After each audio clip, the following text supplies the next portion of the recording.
Come, my baby, do the butterfly, sugar, baby. This is Come, my my baby. first recording that we'll be doing since I got gigabyte internet from RCN in Chicago. What does that mean? Gigabyte internet. Does that mean like a gigabyte download I have speeds? no Or idea. okay, it's a cool like buzz phrase for you to say, "Hey, I've got gigabyte internet." No, you know that it is the number of bytes that you're able to download is different than the actual speed. Have you heard about this? Yeah, only when I listened to a group of people try to explain it, none of it made any sense to me. Yeah, right. So like it doesn't mean that you can download a gigabyte of data per minute or second or whatever it's supposed to be, but it means that the bandwidth is up to 1 gigabyte, which I don't know the difference. We don't know. Let's just pretend we're our old podcast, unqualified gamers, because we're Ha not qualified to talk about this. hashtag net neutrality. Right. But I do have gigabyte internet, and it is much faster than. So when you go in, let's say you want to download a Steam game, or when you go to speed check on Ookla, say you do Ookla's speed check. Yeah. What do you see like on your download speed? What do you see on your upload speed? If I ran an internet speed test by Ookla right now, Do the Ookla speed test. Yeah. What does it show? I can do. Well, we're on Google Hangouts, so that's probably going to affect it. But Sure. Because I don't have gigabyte internet, and my internet I can get download speeds up to 55 or 60 megabytes per second with what I have through Comcast, which is very fast. Yeah, Certainly it's very fast. would not complain about those speeds. Yeah, I'm still running the test, but I'm also on a Portal Wi-Fi router, which you can find a affiliate link actually to purchase one of those in the description. This is a really kind of a dumb way to start this episode with me running an internet speed test. We're going to talk about video games today, specifically. I tell you what I really wanted to lead the show with and ask you about. So I've followed you on Twitter for a long time, basically since Twitter was invented. Mm-hmm. And you've gone through Twitter phases of things that you generally tweet and retweet and like. And over the past couple of weeks, I've been meaning to ask you how, because your Twitter habits have changed slightly. And I'm seeing a lot of retweets of like high school kids or of things that seem completely irrelevant to anyone. And so I'm wondering where you're finding your current tweets that you are retweeting. Wait, are you seriously? Yeah.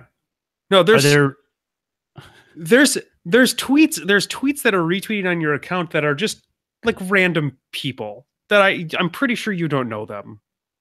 Really? I don't. Yeah, kind of all over the place. And kind of over the course of the day. So I was just curious as to, or that you were liking of like a variety of subjects that oftentimes they don't make any sense to me. Oh, it's showing you what I'm liking. Yes, it's showing me that too. So right. So like what are those coming from? Like yeah, those are automated. That's a robot doing that for me. That is the least interesting answer you could have given me. Yeah, sorry. The least interesting. I wanted you to be combing the depths of Twitter for like the grossest, weirdest stuff you could find, and then be liking like a higher level post to get people to dig deep into that stuff. That's what I was really hoping the story was going to be. So you've kind of popped the bubble of what I had in my head as to what was going on there. Thanks a lot. We've got Wolfen Films in the chat on YouTube. Cody, why can't you get control of your hair like your co-hosts? He's got his hair and goatee game on point. That is not a goatee. That is you look like a Canadian. And if that, I mean that in a best way possible. I mean, I live about as close to Canada as you can get. So I'm going to take that as a compliment. Right. Yeah. No, nothing exciting on Twitter from me. Just exciting video game reviews that we're going to be doing today. As I seamlessly transition. Did you see my tweet? Oh, of course you did, because I tagged you about seamless transitions. That was literally a tweet that I tweeted to you. Yeah. It was do you remember that tweet? I do. Believe it or not, I remember the tweet that I sent to you. That you tweeted at me. Yeah. Good memory. Good memory. I know. Isn't that crazy? It sure is. What the hell is wrong with you? By the way, my Ookla speed test came back with, granted, while I'm streaming a Google Hangout, download 50 megabytes a second, upload 20.8. Yeah, that's Megabytes very per fast. second. But about the same as you, it sounds like. So I Yeah, don't the know. thing is you do a lot more. In fact, your living happens on the internet, so it makes a lot of sense for you to have that Yeah, I type don't of know. speed. I don't know. Maybe. Well, today we're going to talk about Super Mario World 2 Yoshi's Island as John and I continue reviewing SNES classic games. And Do you remember what the first thing I said to you when we rolled this as our game was? you said you were so excited for this game, and then something about a fleshlight. And That's then all I remember. after the fleshlight part, You said, I said that this may be the best game that we play on this entire system. "What is wrong with Do you?" you not remember me saying that? I don't remember you saying that Okay. specifically. I definitely did say that. So now what's the logical next question now that we're actually doing the episode? Is this the best game we've played on the SNES Classic?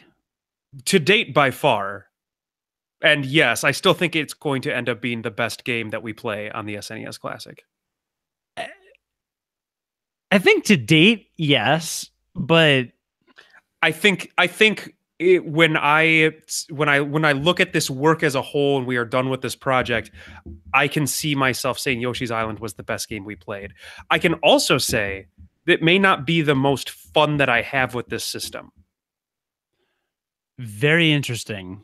but I think this may be this this could be the best platformer that was ever made.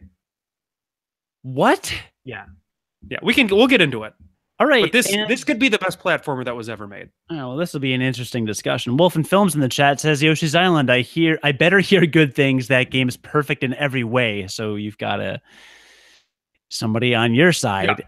I wanted to kind of set the tone or frame the discussion this week a little differently than in past weeks. Before, it's kind of been, here's the SNES Classic game we're reviewing this week, and that was kind of it. But we're game life balance, and the whole point of our podcast and our brand is to kind of talk about how to fit games into your adult life. And we're doing this SNES Classic retrospective as a way to kind of look at, can we still enjoy those games that we used to enjoy in the same way, and things like that. So I think for me, the big question that jumped out to me with Yoshi's Island was, can I enjoy this game the way that I enjoyed it when I was a kid?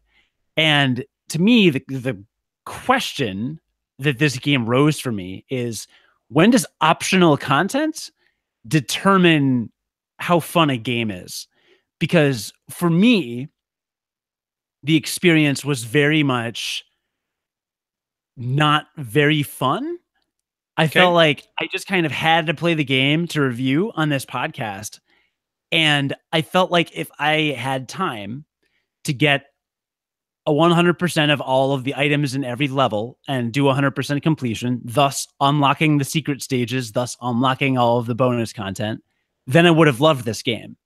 But I think in a pinch, when I had just a couple weeks to complete this game, I was unable to do that, because I don't think that as a platformer, barreling through it was the best way to play it.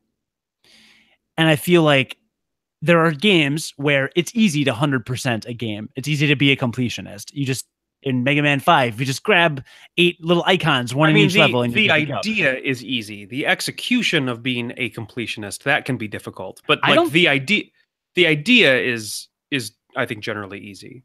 Yeah. Oh, yeah. No, I can easily conceive of getting 100% of things in this game, but the way it's structured is it's kind of a sandboxy game, kind of a sandboxy platformer. The levels are huge. They are enormous, very big, quite intricate, and there's a lot to explore. I mean, you can play the same stage 4 or 5 or 6 times and still not get everything because you don't know where everything is. And I think for me, that set the bar at completionism too high, and that made it difficult for me to enjoy this game.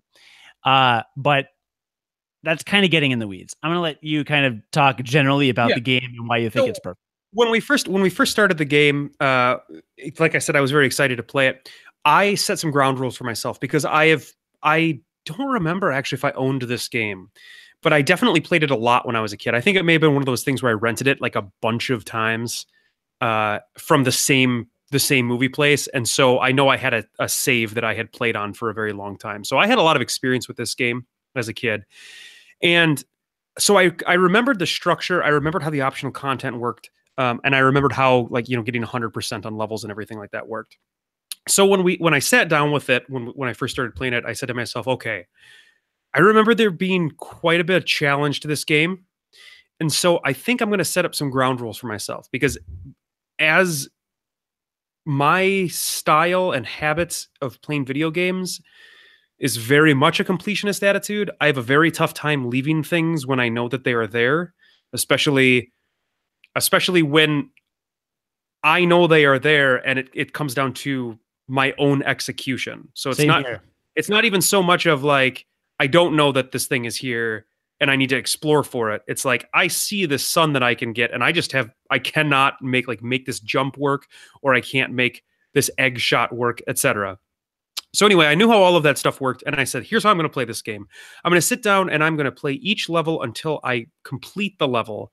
I'm going to try my hardest on that single completion to get 100%. If I don't, I'm just going to move on to the next level and not be upset about it. So I'm going to basically my attitude was, I'm going to get the highest score that I possibly can on my one completion through the level. I'm going to do that on each stage. And I'm going to do that until I complete the game. And some levels I would die 10 to 15 times because I would be trying to get every red coin. I would be trying to get every sunflower every time. But that was how I decided to play the game. And then there were some levels where I would get to the end of the level and I'd have 75 or 80 points. So I was obviously quite far off.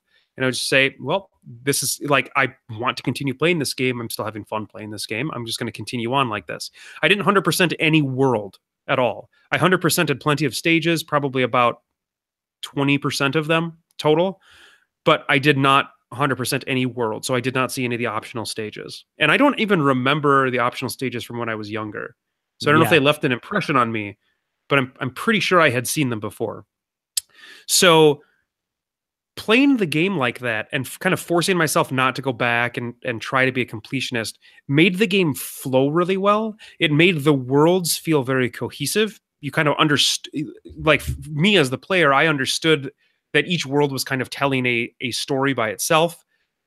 There was a lot of the similar theme to each of the worlds, and then it would be done and I would move on to the next thing. And I'd get to see the best part about playing it this way was that I would get to see all of the crazy ideas that went into this game, because there's all of these one-off ideas that happen 1, 2, or like 3 times sometimes in the game and never happen again.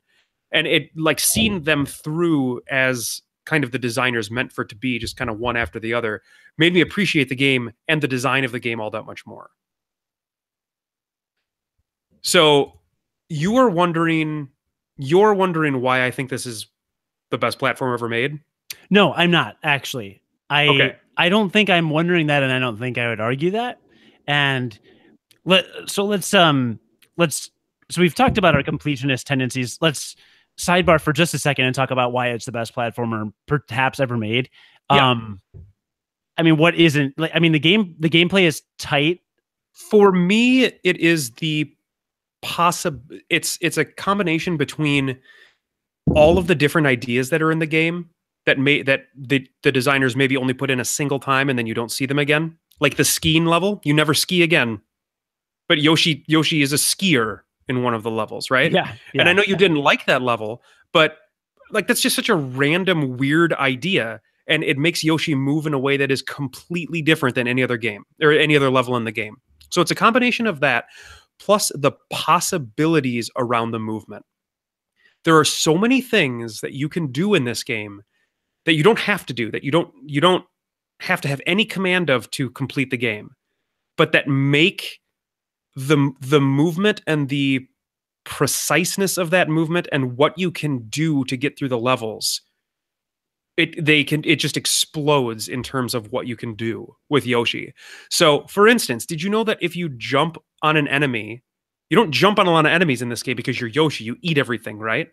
But if you jump on an enemy that can be jumped on, and then hold down the jump button so that you would do Yoshi's float, you float much higher than a standard jump. You can do that. It doesn't tell you that anywhere. You just kind of have to explore and figure that out. But that allows you to break the game in a variety of ways to reach platforms that you shouldn't be able to reach without doing other stuff.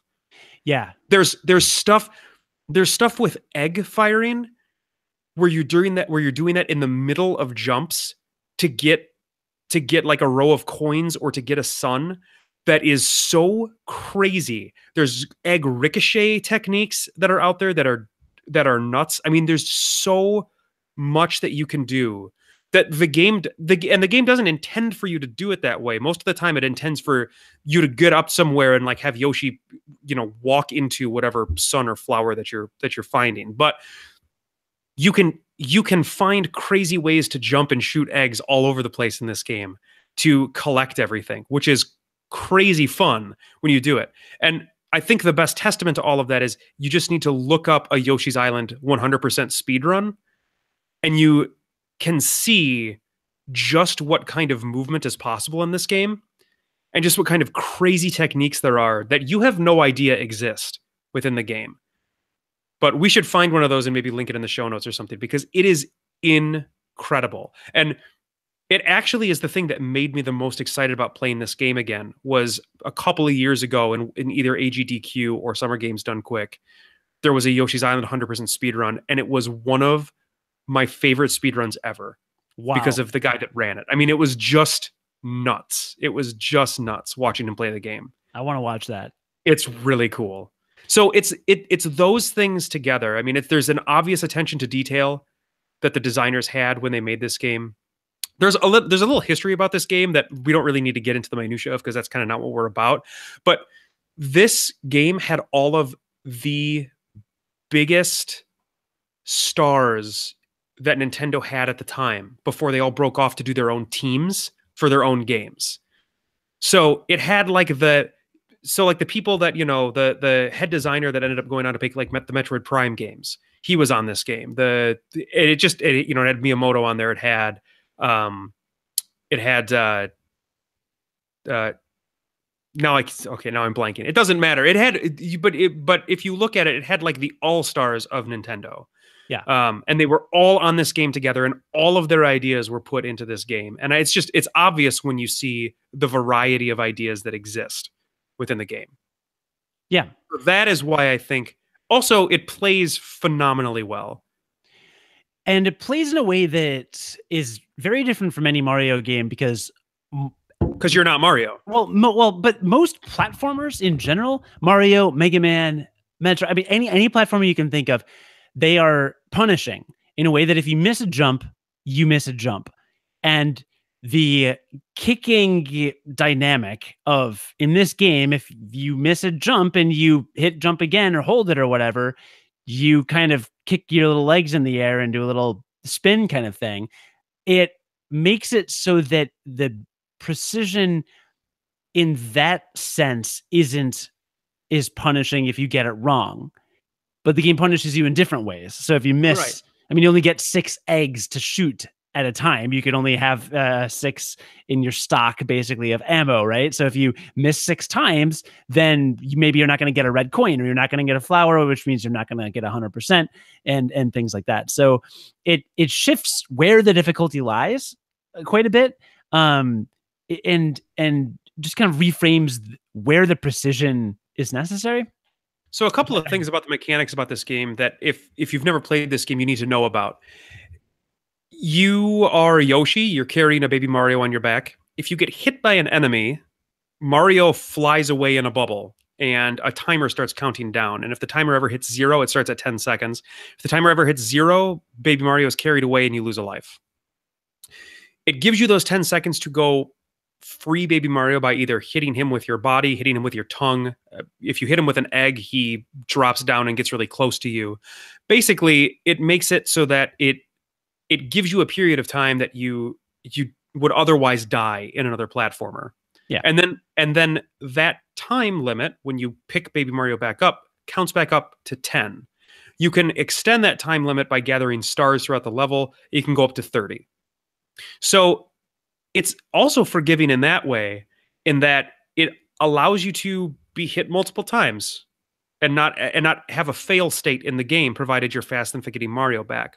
But what that also allows them to do is make the levels much more cluttered's not the word I'm looking for because that has a negative connotation. Busy. A lot of the levels are really busy with enemies, and it takes a lot of finesse to avoid getting hit. Because the penalty for getting hit is, well, you're going to lose Mario for a while. You're going to have to go get him. But it allows them to make the levels harder that way by just giving you more stuff to avoid then at that point, which I liked. I liked that a lot. I liked that I didn't die immediately. I think that's a great mechanic. As annoying as the sound of Mario crying is, because it is pretty annoying. So that's great. And we kind of started this conversation talking about 100%ing the levels. So the score at the end of each level, there are 6 worlds and 8 levels, so 48 levels total. The score is a combination of the number of seconds that you have left on your timer for Baby Mario, the number of red coins that you find, which are just randomly placed throughout the level. Generally, you can tell a coin is going to be a red coin because it's a lot of times in a harder to get place than the other coins in the level. But you don't know it's red until after you get it. Otherwise, it looks like a regular yellow gold coin. Right. So the red coins just look like normal coins, except that they make a different sound and show you that they're a red coin when you pick them up. And then there are 5 stars, suns. Flowers. Daisies. Are they flowers? Daffodils. Daisies. There's 5 flowers. There's 5 flowers in each level, and those are each worth 10 points as well. You can get 30 seconds of time, you can get 20 red coins, you can get 5 flowers. Altogether, that makes a score of 100 at the end of the level. If you get 100 on every level of a world, you unlock a secret level or 2 secret levels. 2 bonus levels. You unlock 2 bonus levels that you can then play after that. So this is one of Nintendo's, I think, first successful forays into optional difficulty in their games. They later perfected this in games like Super Mario 64 and Super Mario Galaxy, where there would be end game stars that you didn't need to get to complete the game. You could complete the game, you could beat Bowser without getting these like later stars. But if you wanted to, these really difficult stars they were going to put those in the game too, just as like an added challenge for those players that wanted to get more out of the game.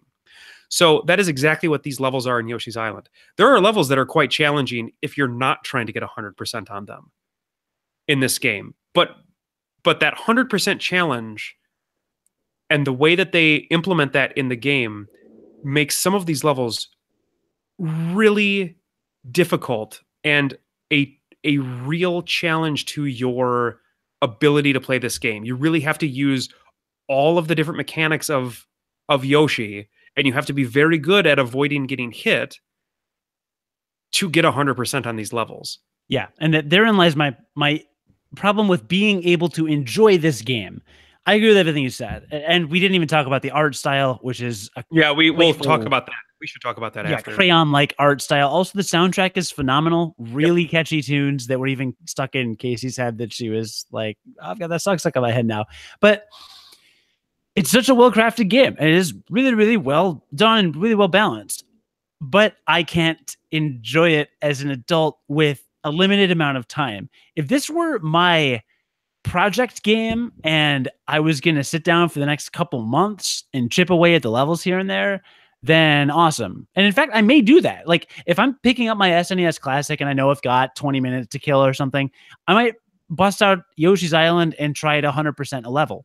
But because of what you said, finding the 20 red coins hidden among the rest of the gold coins in the stage means that you have to explore the entire stage. And as we've mentioned, stages are gigantic in this game. There are 2 checkpoints. There's not just one halfway point like in most Mario platformers and side scrollers. There's 2 checkpoints. And you may take a path that doesn't even have you see the checkpoint. There were plenty of times where I took like the path at the top of the level that completely bypassed the first checkpoint. I didn't even realize it. And then I would get to the second checkpoint, or I would die and lose 10 minutes of progress in the level of me exploring. Right. So they're expansive levels that you need to take time to explore. It's often not just an instance of go up or down at this fork. Sometimes you're in a maze and there's lots of different ways you can go. And then the second way the second requirement to 100% in these levels is precision. Because again, if you get hit, I could get every secret in one of the dungeons, but when I get to the boss, if he hits me once and Mario is in that bubble for 1 second, and that takes it away, that takes me down to 29 seconds on my little timer, then I'm only going to get a 99 on the level. So you have to be really, really precise with your playing as well. And because the game demands those two things, which take time and practice, and that's not a thing that I necessarily have. Well, if we're playing a game every 2 weeks, no, you're not going to have the time. No, exactly. Right. So I recommend this game to people that want to spend the time investment getting all those things. And this, granted, this is only if you have a personality like me or John. We love the 100% thing. I hated ending levels and seeing that I only got 80 or 90 or 50 or whatever it was. That drove me crazy. I don't know about you. There were some levels in the last 2 worlds that I think I ended with 35 or 40. I mean, it was nothing. It was... Yeah. No, that sounds about right. I mean, because there's some stuff where it's just like, what am I even doing? There was a level where I didn't get a single flower. I mean, I literally didn't get a single flower. Yeah. So my TLDR is, if you've got a personality like mine and John, and you really want to get all the content, unlock everything, just know it's going to be a time investment, and you're probably not going to be able to do it really quickly on the first try. I think it'll be a lot easier if you're playing Mario 64 to get all 120 stars, or Mario Galaxy to get all the star bits or whatever you get in that game, et cetera, et cetera. That doesn't mean it's a bad game, but I'm just saying the audience for it has shifted over time. When I was a kid, you just mentioned, you don't think you owned it. I did not own it at any point, but I know I rented it or borrowed it or whatever. If I had been growing up with this game, that would have been awesome, because I would have so much time to just explore and figure out what's going on. You know, games like Mario World, yeah, there's different ways to beat the level, but there's not these things you're collecting, and there's not this precision. This is a game that really benefits from replaying it and replaying it. And Wolfen in the chat points out, just hitting flowers and coins with eggs saves you a ton of time and sanity, which is totally true. Right. And that adds more to it. I mean, you can beat this game, you can get these items 18 different ways, by shooting it, or by doing a little kick thing, or by eating a Shy Guy and spitting it out at it. I mean, there's so many different ways to play the game, and that lets you be really creative, and that's really, really cool. So I just think it's a phenomenal game, and you've got a lot of time to invest in it, and it's a great game to pick up here and there. But if you're like, oh, I want to play a game and I want to 100% it and just kind of nail it, then dude, go play Mega Man X or something else, because you're gonna get frustrated when you don't finish a level with 100, and you're rarely gonna get 100 on your first go. It still existed in a time where video games weren't afraid to make you repeat the same content over and over again. Video games now, just video game design has shifted, and in like a single player game like this, it's kind of a faux pas now to make players repeat the same levels over and over again. But back then, it was almost encouraged with the game, and Nintendo encouraged it with this game, because I would argue you almost can't 100%. I would say maybe 80% of the levels on your first try through a level. Yeah, like you just can't, because you don't know where everything is. The likelihood of you losing some seconds by getting hit is incredibly high if you don't know the level. Also, there are red coins and there are flowers that you cannot go back for. So if you miss them on the first time that you have the ability to get them in the level, you have to restart the level to try to get them again. So the game encourages you to continue to go back over and over again to try to perfect these levels. And you have to understand that going into it. Like if you need to 100% something, if you need to be a completionist with something, and that doesn't sound appealing to you, like don't sign up for this game, right? Like repeating the same content over and over again, because you're going to have to if you want 100% this game. Yeah. And again, even if you cut out, it's two-pronged. Even if you cut out the exploration element, even if you read a strategy guide or watch a video and you know where everything is, you still have to execute on it perfectly. Right. Because if you don't, then you're not going to get it. So yeah. So I mean, I have nothing bad to say about the game. It's it's like a shame that the way it's structured isn't conducive with a completionist mindset that really wants to just get it done, because that made it really hard for me to really enjoy and dig into over the last 2 weeks. But that said, I will return to this game. I'm not gonna when I've got 20 minutes, I'm not gonna turn on my SNES Classic and throw on Castlevania and play it for a few levels, or Contra for God's sake, or probably even Star Fox 2. I don't know if I'll ever start up Contra again, actually. Right. So like Star Fox 2, even that's like a 45-minute run, so that's a little longer. But this game, you know what you're getting? You're getting a solid platformer. You can pop it on. You can play any level as long as you want. It automatically saves, and it's seamless, and it'll be really fun, even if you don't get everything. And over time, maybe 3 years from now, I will have gotten everything. Or maybe there will be a Saturday where I just want to binge World 2 and get 100% on every stage in World 2 and play it for 9 hours. And there you go.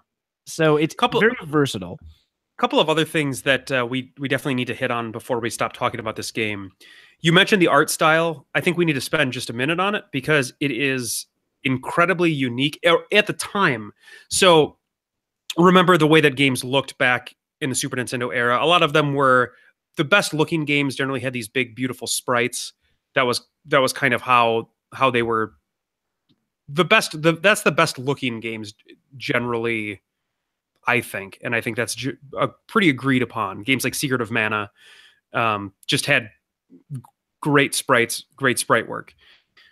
This game used the FX chip, and it had this hand-drawn animation quality to it, where stuff kind of moved a little bit as it animated, a little like Dr. Katz, only much less dramatic than that. If you remember that TV show. Quick correction. It used the Super FX2 chip. I'm sorry. Yes, the second iteration of that. Yes. This will come up in trivia questions later. Well, good. Maybe I'll get it right then. You probably won't. Yeah, you're probably right about that. Yeah. But it had this kind of hand-drawn art style that had kind of like a squiggly-ish look to it, but it just looks amazing. It really does. And it leads into what it allowed them to do with the bosses, which I think are one of the highlights of the entire game. Yeah, agree. So Kamek, or Magic Koopa, for every boss, he comes and he'll take a regular enemy that you've fought in the game before, and he'll blow it up with his magic powers to like this giant version of itself. And you have to find a way to fight it. And the boss fights are so unique in how you handle them. They are seriously awesome. They are so cool. And they even subvert that in one of the dungeons in the game, because rather than blow up the thing, you get a frog that comes out on the screen, and you think, oh, Kamek's going to come and make the frog giant. I'm going to have to fight a giant frog. Instead, he shrinks you down as Yoshi, and you get swallowed by the frog, and you have to kill the frog from the inside. And it is so cool. And there are so many interesting and unique bosses in this game with the way that they blow them up. I loved them. It was probably the highlight of the game for me. No, the boss fights are phenomenal. And Wolfen in the chat says, wait, what was the last thing? I missed the last thing you said. I said they are just so good. Oh, yes. And Wolfen in the chat said, shout out to my man Raphael the Raven. And I do have to mention the Raven fight, because that is a precursor to Super Mario Galaxy. Yeah, it's true. Which is like 3 console generations later, or 2. It's that happened. Yeah, way later. Mario Galaxy was the Wii, right? Yeah. The Wii. Yeah. So yeah, this is a Super Nintendo game that is messing with gravity, because you run around a circular planet and you have to stomp on a stake that pushes through and hits the Raven. That's what you do in Mario Galaxy, literally. Right. So way ahead of its time in that mechanic, and it's a fun battle. It's very memorable. All the boss fights, like you said, are awesome. They really are. I think my personal favorite was there's a slime that takes up the entire screen and starts moving slowly towards you, and you have to shoot eggs into its stomach, and the eggs don't break or anything because it's a slime. So if you don't, like, it'll create an indentation in the slime's body, and you have to hit it in the heart. Do you remember that boss? Yep. And when the eggs bounce off the thing, they don't break. And I think that's such like a crazy attention to detail that is just amazing. And there's that kind of stuff everywhere. I remember that boss going into playing this game, even though I only played Yoshi's Island once when I was little at some point. Like I vividly remember that boss, the slime. I remember the Raven. I mean, there's some really memorable, good stuff, like cinematic elements in this Super Nintendo game drawn like a cartoon, like with crayon, where you play as Yoshis. Yeah, it's really good. It's yeah. I don't have much more to say about it. I could continue to gush about it certainly for the next hour because I really did like it a lot. But if you got an SNES Classic, you need to try this one because I really think that it is, and I will stand by this. I really feel like I'm going to be able to stand by this at the end of this project. I think this is the best game on this console. We'll see what happens when Secret of Mana comes around. Earthbound is I think the only thing that could possibly maybe give it a run for its money. Well, we'll see. I haven't started that yet. My question, I guess the final thing is, this is the title of this episode, is when does optional content determine a game's fun factor? And I wonder about certain games. There are certain games that I guess for our personality type, let's say for us as guys who grew up in the 16-bit era and used to be able to do 100% of everything, there's some games that to me are just really easy and you can blow through unless you want 100% everything. Kirby's Epic Yarn is a great example of this for the Nintendo Wii. You probably never played that. I didn't. Kirby's Epic Yarn, you can't die. You literally can't die.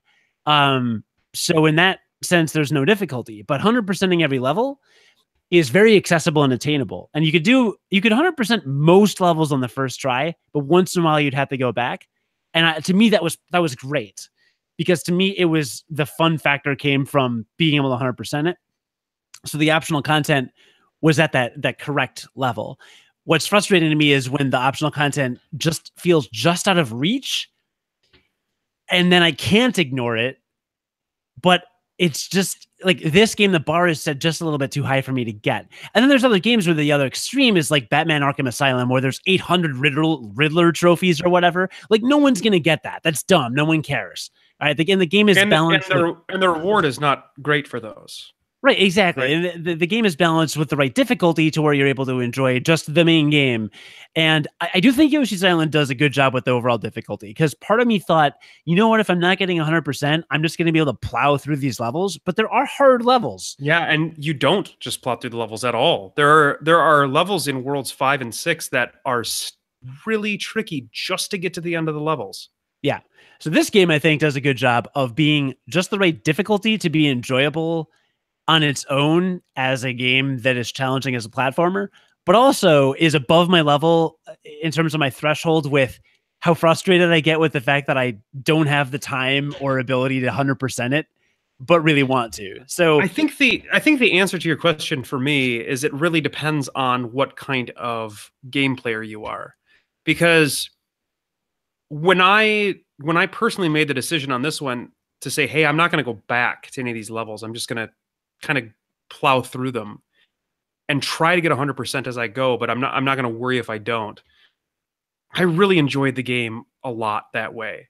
And when I made that conscious decision, it took all of that pressure off of me to then see that content and experience those optional levels. That's a good way to do it. The way I approached it was I just naturally gravitated towards trying to 100% every level. Like I'm in the middle of a level. I know that if I see a little flower, even though I know that's not the way to the end of the level, I'd go grab the flower. And then around World 4, there's 6 worlds in this game. World 4 or 5, I thought to myself, Cody, you are not 100%ing any of these levels. I hadn't 100%ed any levels in like 2 worlds at least. So why would I, if I see a little flower way out of the way, why would I even go grab that flower when I know I'm not going to 100% it? It's just wasting my time. So I started to just try to plow through the levels and ignore all the secrets. So worlds 5 and 6, I was just like, I just want to get from start to finish. If it's a jump out of the way, I'll grab a thing, but I'm not going to take these side things. I'm not going to look for keys. I'm not going to do the side stuff. And it just, the levels were still challenging and they were way less rewarding. And it's weird because as a completionist, part of me thinks, oh, the intrinsic reward comes from getting that 100%. But I think there is some intrinsic value or no, there's a lot of really clever ways that stuff are hidden in the levels that is enjoyable to find, even if you don't find everything. Yeah.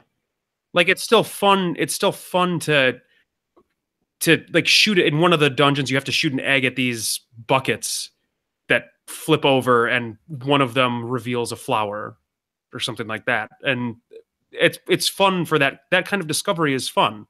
Yeah. If we're getting 100% or not.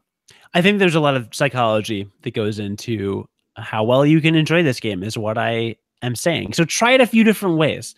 If the not 100%ing drives you crazy, try it a different way, try it John's way, try it my way, see what works for you. But there are so many different ways to play it. You can probably find a way to enjoy it a lot, no matter what player you are. Well, we are gaming psychologists, so I think we are the utmost authority on this. That is not true at all. But thank you for playing. Can we also talk about the elephant in the room that it says at the start of the game, Mario and Luigi are twins? Well, I mean, they're brothers. Maybe they're like fraternal twins. It says they're twins, and my wife would not let this go. Okay. She kept asking me, so wait, Mario and Luigi are twins? I didn't know they were twins, and I didn't know what to tell her. It was like a child asking where do babies come from. I didn't know what to say. Like I said, it could be fraternal twins. There were 2 eggs and there were 2 sperm, right? That fertilized. But can I say that on this PG podcast? There were 2 eggs and there were 2 sperm that fertilized those 2 eggs. And so they're different genetic makeups, but they were born at the same time, right? They're not identical twins. It's not 2 zygotes from the same egg. All right. Wolfin in the chat says they said in the movie they were twins. And we all know the movie is canon. Oh, that's true. Wasn't that John Leguizamo and wait a minute, they were Bob twins. Hoskins. They Bob were Hoskins twins? and John Leguizamo. If you go to GameLifeBalance.us, our website, and search for Mario Brothers movie, I wrote a review that is very positive because the Mario Brothers movie was not as bad as people remember. Also in the chat, Paul T2K12, it's really hard to say, asks, do you need an advanced degree to be a gaming psychologist, like a master's degree or a doctoral degree or a MD? There actually is a podcast hosted by some guy with a PhD in some branch of psychology who just talks about video games. I'll try and look it up on my phone, but I subscribe to it. It's kind of good. Yeah, I would say that there's a lot of psychology that deals with gambling that I don't think you have to travel very far from being a psychologist. That we're talking about this seriously, which I didn't think we would, but there's a lot of psychology that deals with gambling that I don't think you have to travel very far from that, especially with the way that games are made nowadays with loot boxes and things like that, to have something to say about video games as well. If you're some sort of psychologist of gambling addiction. Yeah. There is a podcast called this Psychology of Video Games podcast. I think that might have been the one that I listened to, but there are a couple psychologists actually that are doing podcasts about games, and they're really interesting. Like you talked about the gambling system, the way that it triggers things, completionism, and they'll on different episodes kind of delve into specific subjects of psychology, which I'm always interested in. But I think that what you can expect from John and me is more of a high level casual, here's kind of the way we play games. Here's kind of probably why we enjoy the way we enjoy it. And here's what you might enjoy if you're like us or if you're not like us. And like we were just saying, I think you can enjoy Yoshi's Island many different ways. I didn't enjoy it this way that I played it, but I think I'll enjoy it on a long-term basis. John just enjoyed it in general because he like loves fun. it. He likes fun. Yeah, I like fun. Why would you do that? I like good things. Are you ready for trivia? I am ready for trivia. I'm excited. Great. I'm excited anytime we I do know this. a little bit about this game. I do. Do you? Maybe. We'll see. All right. Wait, do I only have 2 questions for you? I thought I had 3. All right. Well, here's one of them. This is here is an interesting one. There were several different morphing transformations planned for Yoshi in this game. So in this game, you can actually turn into a Yoshi helicopter and a Yoshi.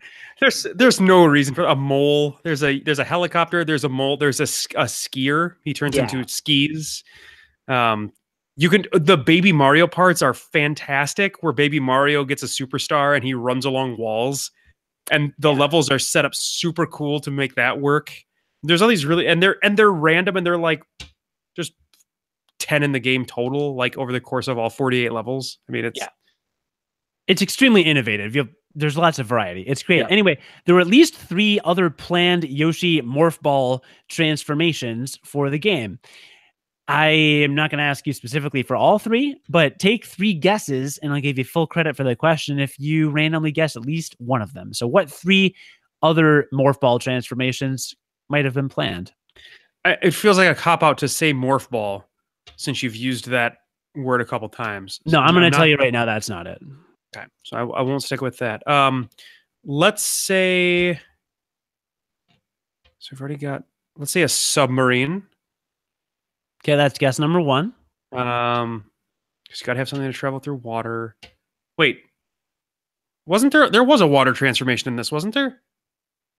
In one level. There was a submarine. There was a submarine in one level. Be your guess. That's not going to be your guess. Oh my gosh, yeah, that's totally right. Okay, let's say a cloud.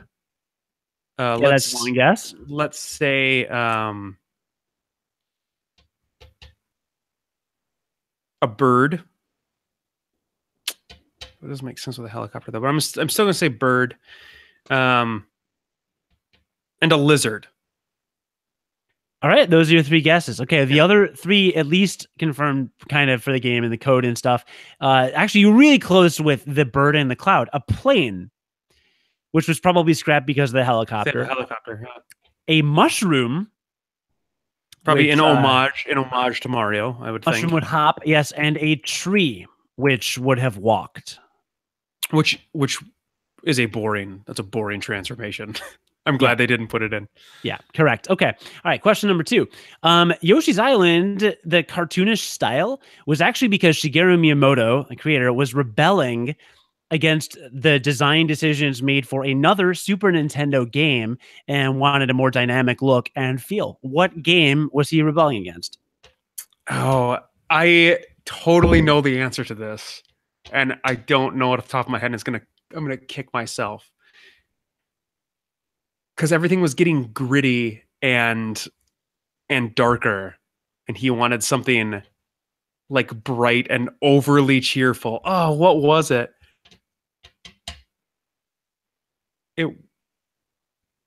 It wasn't. I'm gonna say Star Fox, but that's not right. Is not right. It is a game on the SNES Classic Mini, and his original design plans were turned down by Nintendo's marketing department for not being enough like Donkey Kong Country. Yes. Yeah, he was concerned they were more interested in showcasing graphics and hardware power, while he was more concerned about making art.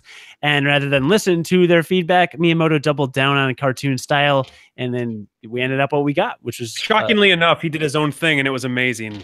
Of course, right? I know, really weird, right? Yeah, right.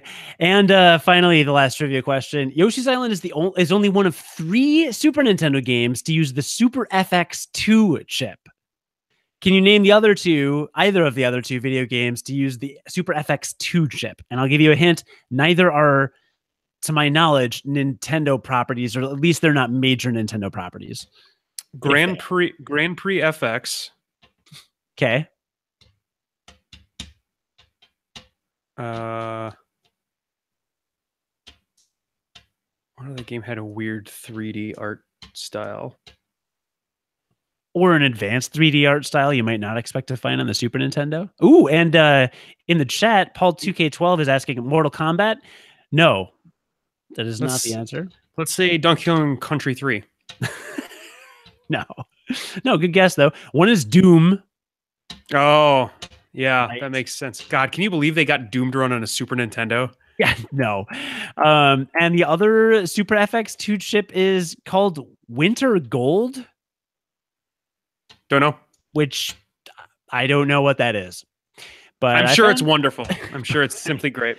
all these trivia questions were written about on Screen Rant. There's a Nintendo trivia article they've got on Super Mario World 2 Yoshi's Island. So thanks, Screen Rant, for that, and listeners for participating in that. So there we are. And just so you know, we're going to be announcing at the end of this episode. Before we'll talk life stuff in a sec, but at the end of this episode, we will be picking the next game that we're going to review on this podcast. The nominations are Super Metroid, Super Mario World, Super Mario Kart, F-Zero, Donkey Kong Country, Super Ghouls and Ghosts, and Mega Man X. Also, Wolfen clarifying, Star Fox 2 also used the Super FX2 chip, but that didn't really come out. So also I'm assuming he's right because Wolfen knows a lot of video game stuff. So anyway, one of those 7 games we will somehow determine what we're going to review next time. But now we'll do a quick little break for our life stuff segment. Before we get into that little deal. So what's up in your life? What is up in my life? Nothing. You've been playing a lot of Final Fantasy. I have been, and so you'll see about a month ago, maybe a month and a half ago, I did the first retrospective review, which was, it's just me, it's a solo cast of me talking about an old video game. It's going to be an old video game for pretty much the whole history of me doing it. And I've only done Final Fantasy so far, but if you go back and listen to our episodes from late last year, I have a self-imposed project on myself that I want to play through all of the mainline Final Fantasy games in order. There were a couple that I had never completed. And so there's a couple that I want to revisit that I haven't revisited in a long time, like 8 and 9. So I said to myself, I'm going to do it. I've always wanted to do this. I'm going to do this. And I'm going to go 1 to 15, skipping 11 and 14, of course. And I completed 1 and I did a podcast on it. And then I started 2 and I played 2 for a long time. And that game almost broke me already of this particular project. But I muscled through and I completed that. Which I had never completed before, I then completed Final Fantasy 3, which is by many accounts the hardest Final Fantasy game. And I just completed that 2 nights ago. So I have 2 kind of podcasts in the chamber that I need to do, 2 more episodes of retrospective. But I just started Final Fantasy 4, only I'm playing Final Fantasy 2, the American version, on an SNES emulator that I have not played for a very long time. I have not played the SNES version of Final Fantasy 2 in probably 15 years, maybe longer. Wow. I have only played that one that, in fact, since 2003, when the new version came out for the DS, I believe that was 2003. I haven't played the old version since then. I've only played the new version. So I'm playing the old version again and seeing just how that holds up, seeing just how less playable it is than the new version of that game. So that's kind of fun to see. I just got Edward.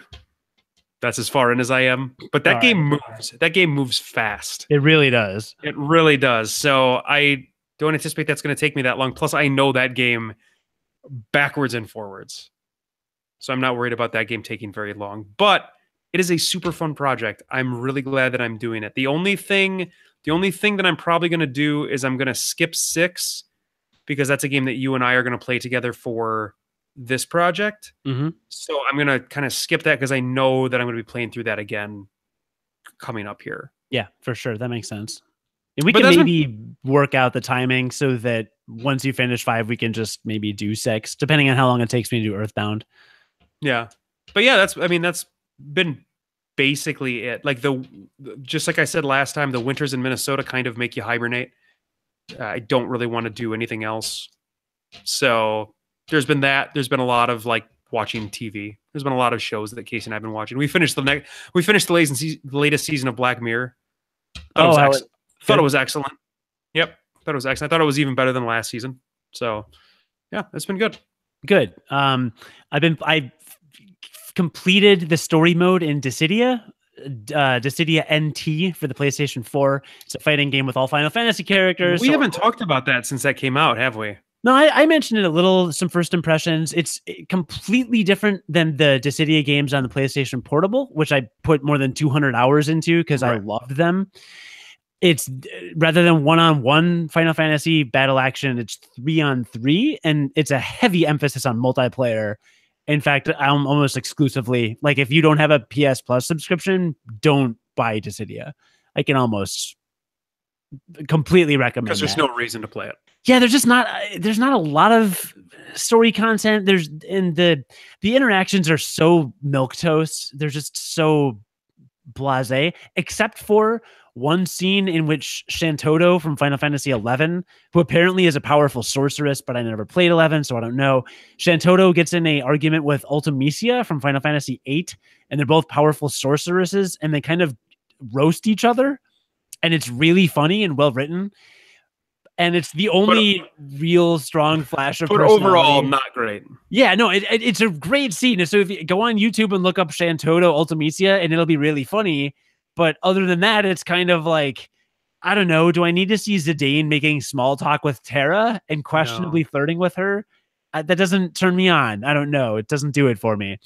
So, yeah, I don't know. It definitely not worth the full price. I should not have paid full price. That was dumb. And I got the digital deluxe edition, so I'll get 6 downloadable characters. But I'm just kind of done with it. I don't know. I unlocked some stuff. I played it. It's a fighting game. I mean, there's only so much you can get with a fighting game unless you want to really get into the fighting community. Other than Smash Brothers, you're looking at games like Street Fighter, Mortal Kombat, Primal Rage. Wow, you're not into it. Primal Rage. You're right. Yep, that's the pantheon. Yeah. So those are the big three. If you're not serious about getting competitive with it, to me, there's like a wall I hit. So I'm kind of over that and looking forward to starting Earthbound in terms of gaming. And then in terms of life stuff, I broke my little toe. What's wrong? How did you do that? Did you stub it real hard? Literally, I was just like pacing in my living room while talking, like absentmindedly, just kind of walking around while talking to my wife. And I kicked the leg on my recliner, and then I went to break your toe. And then I went to WGN, did my radio show, and then I got back and I took off my boot, and it was twice the size of my other toes and completely purple. Sure. And so tonight I had an ophthalmologist appointment anyway. So after the foot doctor.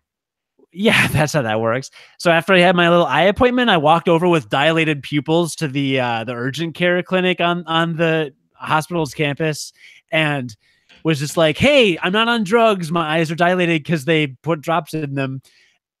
That's why that happened. But my toe might be broken.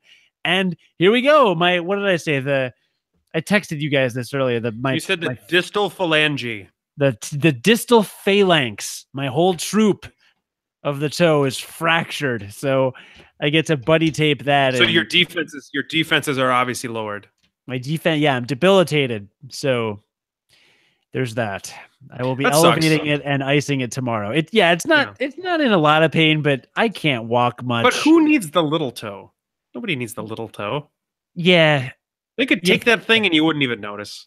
You think that. Also in the chat, Paul2K12 asks, do games need to turn you on? Well, yes, every game. I did return my PlayStation 2 when I got it for Christmas to buy an Xbox, and I did buy Dead or Alive Extreme Beach Volleyball. So you played that game a lot. Interpret that how you will. You played that game a lot. Yeah. And let's figure out what game we're playing next time. How are we doing this? I don't know. It's a good question. So normally we roll a die because we don't have more than 6 games that are nominated, but today we've got 7. So we're probably going to have to go with a random number generator. You don't have an 8-sided die? I probably do, but I don't know what game I'm going to be able to find it in. Oh, wait. Yes, I do. Hang on. I'll be right back. John's going to get the die. And while he's gone, I am going to tell you what's coming up on the Gonna Geek Network. Big announcement coming from the Gonna Geek Network in just a minute. But first, let me tell you about a couple other podcasts on the network. You can find geeky podcasts like ours at gonnageek.com. And this week on Super Geeky Playdate, episode 67, the top 5 villain monologues. Quote, once they get out of the Wonkavator, they have to go into a boring office and just sign paperwork. Derek Stewart helps us on a super fun list. So you can find that at Super Geeky Playdate on the Gonna Geek Network this week. And on All Things Good and Nerdy, episode 299, they're getting close to another real big round number. This is the final episode in the ramp up to 300. Really? They had to say that? I just said that. Willie shares the news on Elon Musk selling flamethrowers and equates him to a real-life supervillain. Sensing a lot of supervillain themes in the Gonna Geek Network this week. Anthony has the latest on the Invincible finale and the return of Hellboy. And finally, Chris recounts Black Panther's huge box office weekend and has some brief spoiler-free discussion on the movie, which I may check out because I don't want spoilers. Are you going to see Black Panther, John? I really want to see it. It looks awesome. Dude, I didn't even see Spider-Man because you can only see so many Marvel movies. I haven't seen Guardians of the Galaxy 2 yet either. So, to me, a lot of them are kind of, if somebody invites me, I'll go, but otherwise I won't make an effort. But damn, if this movie, the buzz, my God. I know. I kind of want to, I really want to see it. My wife and I both want to see it, and she never wants to see superhero movies. So. Casey hates superhero movies. And she said, oh, the one that's everyone's talking about, you won't take. Like, she actually will see this movie with me. It's insane. I think it was the second highest grossing superhero movie ever at this point on its opening weekend. Unbelievable. $210 million or something like that. I mean, it was huge. Unbelievable. So yeah, I'm excited to see it. The hype is real. I mean, if it's that good, it's that good. Yep, for sure. So yeah, but you could hear a lot of other shows on the Gonna Geek Network will be talking about that movie, I'm sure, in the coming weeks. So stay tuned to the things like, All Things Good and Nerdy, the Gonna Geek podcast, and many other shows. And now the big reveal. And I'll say the Gonna Geek of the other announcement once we determine our game. So I have a 10-sided die because that is as good as I can get. All so right. It's going to end up being 3 numbers that we don't get to use. All right. So there's a good possibility of rolling again. So I think we should probably just go in order here, don't you? Yeah, I wrote them down. So I'm a visual person. So number 1 will be Super Metroid. 2 will be Super Mario World. 3 will be Super Mario Kart. 4 will be F-Zero. 5 will be Donkey Kong Country. 6 will be Super Ghouls and Ghosts. 7 will be Mega Man X. 8 will be John has to take his pants off. 9 has to be I have to put my pants on. And 10 is a reroll. What if we roll like 9 twice? You got to put on 2 pairs of pants? Crazier things have happened on this podcast. All right, we're going to see what happens here. That's 1? a 1. It's a 1. That's Super Metroid. It's a 1. It's a 1. It's Super Metroid, which that's pretty awesome. Oh my God, yes. That could Super Metroid's good enough where it could have been our finale. You and I both have a history and a passion for Super Metroid, I think.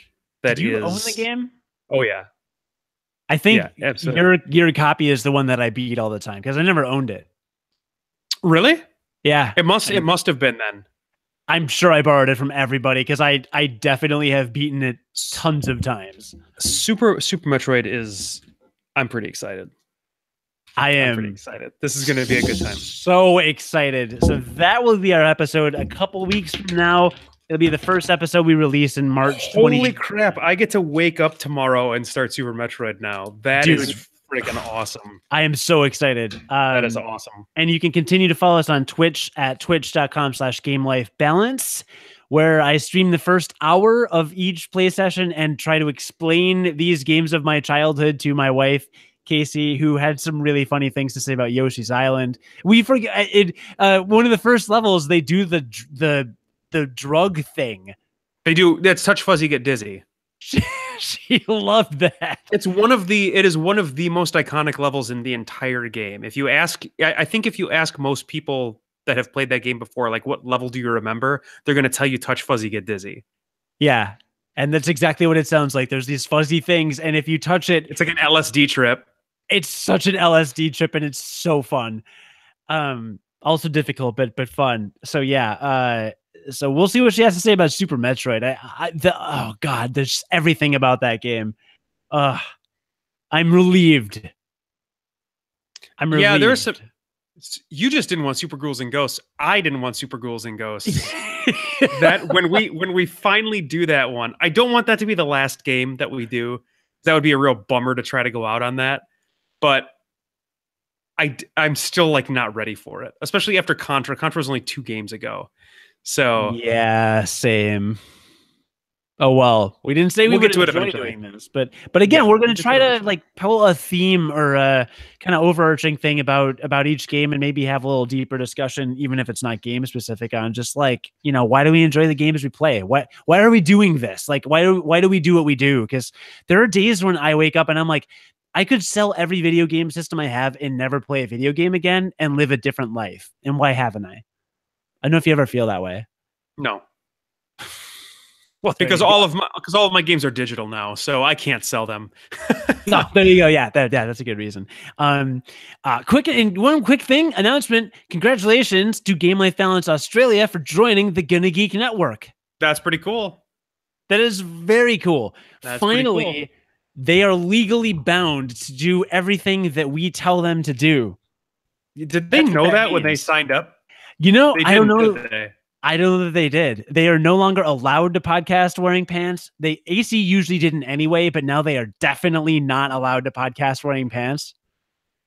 Yeah. I mean, that's standard protocol. Standard protocol for most podcasts. I'm so excited to have them on. They are required to pay for thousands of dollars in Facebook advertising for our show every week. This is great that you completely fleeced them. I'm actually very impressed. Thank you. Paul 2K12 in the chat asks, why is everyone podcasting without pants? Well, John, you tell him.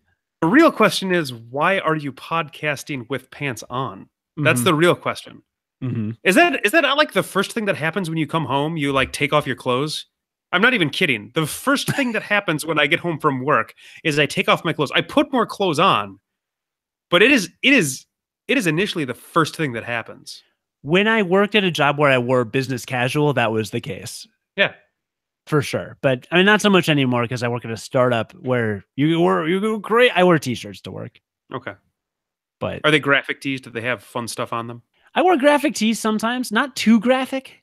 Okay, if you get what you're saying, I get what you're saying. Yeah, sure. Yeah. But again, congrats to the Game Life Balance Australia guys. I look forward to your lives of servitude, and thanks, guys.